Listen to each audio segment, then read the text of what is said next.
Michael Jang has had a successful career as a commercial photographer. Over the years, he's shot portraits of figures as diverse as Jimi Hendrix, Robin Williams, and Ronald Reagan. But recently, the San Francisco-based photographer stepped forward with an archive of private photos he took during the 70s when he was a student.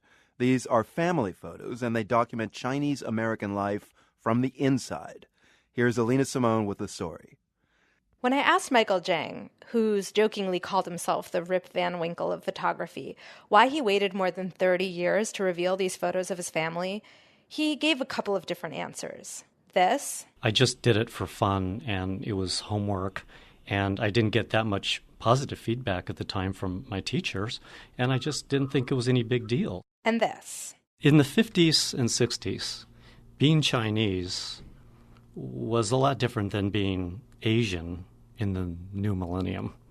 I didn't feel doors were that open, so I kind of didn't have aspirations to being well known as a photographer or an artist. The reason for keeping them private was probably a mix of both. But in the same way the contents of a time capsule gain significance just by being temporarily forgotten, Michael Jang's unappreciated homework feels like a revelation today. The Jangs is a story of American assimilation, but it's not the story you're used to hearing about Chinese Americans. Because Michael Jang's cousins aren't playing the math nerd in an after-school special. They're reading Mad Magazine, going record shopping, walking on stilts in their underwear.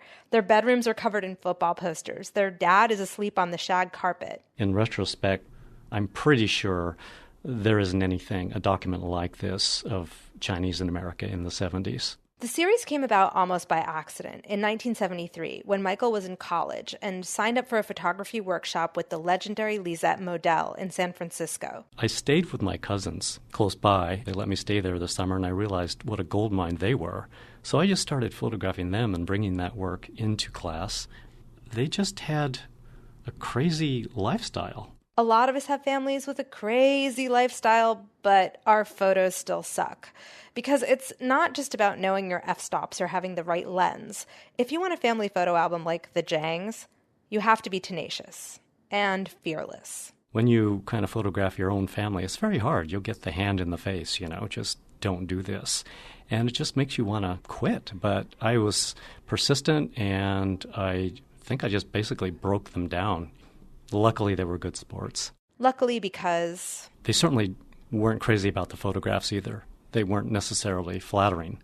I tend to go for the jugular when humor is involved. Humor is definitely involved. Take, for example, this photograph of my aunts and uncles dancing and wearing hipster dark glasses in the 70s. I had this basket full of sunglasses that were just a collection of fun stuff because I used to do rock and roll and everything.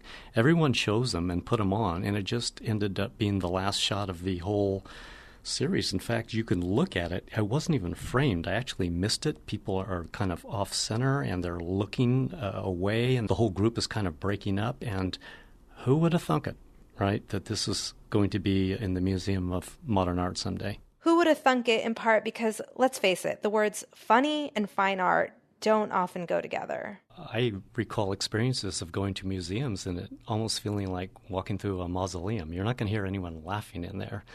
The humor wasn't intentional, it just is, and I think that's what may set it apart from a lot of work. And back when Michael began shooting the Jangs, the words Chinese and photographer didn't often go together either. On the fame level of, say, Adams as in Ansel, or Avedon as in Richard, or even Arbus as in Deanne, and I'm just in the A's here, what Chinese photographer comes to mind at that level? And most people draw a blank. The humor of these photographs, together with the polyester pantsuits and carpeted bathrooms, has a lot of critics calling the Jangs the Asian American Brady Bunch. Look closely and you'll notice the rice cooker on the counter, the kung fu movie playing on the TV, a wall calendar from Chong Imports. But mostly you'll just find yourself thinking, the Jangs are more American than you, and they probably had more fun. For the World, this is Alina Simone. I don't know. I had a lot of fun as a kid, but Michael Jang's family really looked like, along with the bell-bottoms and shag carpets, they had a laugh or three. Lots of goofing off. You can see that, too, at PRI.org.